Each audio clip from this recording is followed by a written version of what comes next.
அஸ்ஸலாமு அலைக்கும். இந்த வீடியோவில் நபி ஸல்லல்லாஹு அலைஹி வஸல்லம் அவர்களின் வியாபாரத்தில் இருந்த கண்ணியத்தை பற்றி பார்க்கலாம்.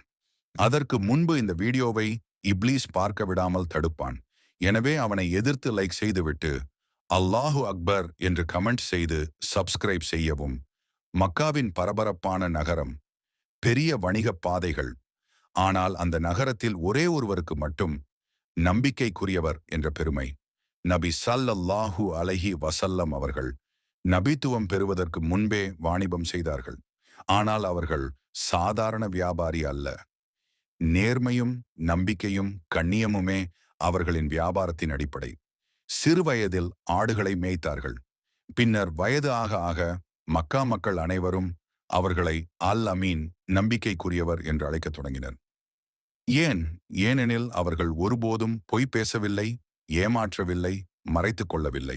வணிகப் பயணம், ஷாம் நோக்கி செல்லும் வணிகப் பயணம், கதிர்ஜா ரலியல்லாஹு அன்ஹா அவர்களின் பொருட்கள். அவர்களுக்கு நபி ஸல்லல்லாஹு அலைஹி வஸல்லம் அவர்களை பார்த்த முதல் கணமே தெரிந்த இரண்டு விஷயங்கள். ஒன்று, இந்த மனிதர் பொய் பேச மாட்டார். இரண்டு, இந்த மனிதர் ஏமாற்ற மாட்டார்.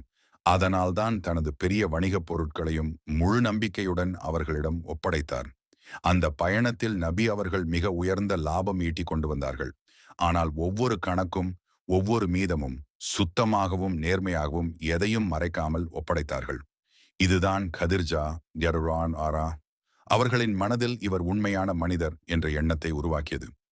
சந்தை நபி ஸல்லல்லாஹு அலைஹி வஸல்லம் அவர்கள் சந்தையில் இருந்தால், விற்கும் பொருளில் குறை இருந்தாலும் அதை நேரடியாகச் சொல்வார்கள்.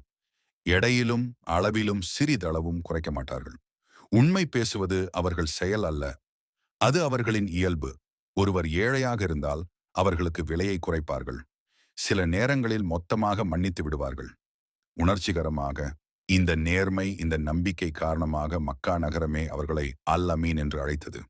வியாபாரம் என்பது பணம் சம்பாதிக்கும் வேலை அல்ல, நேர்மையை வெளிக்காட்டும் ஒரு களம் என்பதை நபி ஸல்லல்லாஹு அலைஹி வஸல்லம் அவர்கள் தங்கள் வாழ்க்கையால் நிரூபித்தார்கள். உண்மை, நம்பிக்கை, கண்ணியம், இதுவே நபியின் வியாபாரம். அதனால தான் அவர் ஒரு வியாபாரி மட்டுமல்ல, ஒரு தலைவரும், ஒரு நபியும், ஒரு முன்மாதிரியுமானார்.